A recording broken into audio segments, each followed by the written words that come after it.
నమస్తే, welcome to పురా local. పహల్గామ్లో పర్యాటకులపై ఉగ్రదాడికి Bharat ప్రతీకారం తీర్చుకుంది. పాకిస్తాన్ భూభాగంలోని ఉగ్ర స్థావరాలపై మంగళవారం అర్ధరాత్రి మెరుపు దాడులు జరిపింది. దీంతో దాయాది ఒక్కసారిగా ఉలిక్కిపడింది. ఆపరేషన్ సింధూర్ పేరుతో జరిపిన ఈ దాడుల్లో పాక్లోని 9 కీలక ఉగ్ర స్థావరాలను భారత సైన్యం లక్ష్యంగా చేసుకుంది. అంతర్జాతీయ సరిహద్దుకు 100 కిలోమీటర్ల లోపు ఉన్న క్యాంపులను టార్గెట్ చేసింది. పాకిస్తాన్లోని 4, పాక్ ఆక్రమిత కాశ్మీర్లోని 5 స్థావరాలను ధ్వంసం చేసింది.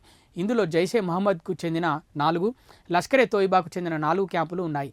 2 హిజ్బుల్ ముజాహిద్దీన్ శిబిరాలు ఉన్నాయి. దాడులు జరిపిన స్థావరాల వివరాలు ఇలా ఉన్నాయి. బహవల్పూర్లోని మర్కజ్ సుబాన్, ఇది సరిహద్దుకు 100 కిలోమీటర్ల దూరంలో ఉంది. జైషే మహమ్మద్కు చెందిన ప్రధాన కార్యాలయంగా పేర్కొంటారు. మురిద్కేలోని మర్కజ్ తోయిబా సరిహద్దుకు 30 కిలోమీటర్ల దూరంలోని లష్కరే క్యాంపు కార్యాలయం ఇది. ఇక్కడే 26/11 ముంబై దాడులకు పాల్పడిన ఉగ్రవాదులు తలదాచుకున్నారని సమాచారం. సియోల్కోట్లోని మెహమూనా జోయా అంతర్జాతీయ సరిహద్దుకు 15 కిలోమీటర్ల దూరంలో ఉన్న హిజ్బుల్ ముజాహిద్దీన్ శిబిరం ఇది. దీనికి చుట్టూ నివాస భవనాలు ఉన్నాయి. కోట్లీలోని మర్కాజ్ అబ్బాస్ ఉగ్రస్థావరం నియంత్రణ రేఖకు 35 కిలోమీటర్ల దూరంలో ఈ క్యాంప్ ఉంది. 20 ఏప్రిల్ 2023న పూంచ్లో జరిగిన దాడులకు జూన్ 24 బస్సులో ప్రయాణిస్తున్న అమాయక యాత్రికులపై జరిగిన దాడికి ఇక్కడి ఉగ్రవాదులే కారణమని సమాచారం. కోట్లీలోని మస్కర్ రహిల్ షహీద్ పీఓకేలో హిజ్బుల్ ముజాహిద్దీన్కు చెందిన స్థావరం ఇది. కొండల ప్రాంతంలో ఉండే ఈ క్యాంపు 4 గదులు, బరాకులు ఉన్నాయి. వీటిలో పెద్ద ఎత్తున ఆయుధాలు, మందుగుండు సామాగ్రి ఉన్నట్లు సమాచారం.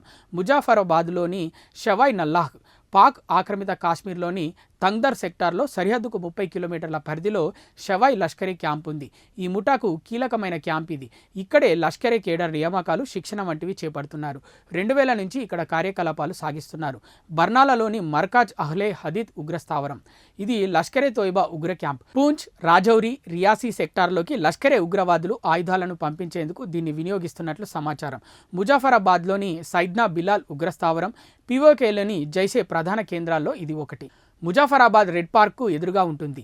జమ్మూ కాశ్మీర్లోకి ఉగ్రవాదులను తరలించేందుకు వీలుగా దీన్ని రవాణా క్యాంపు నిర్వహిస్తున్నారు.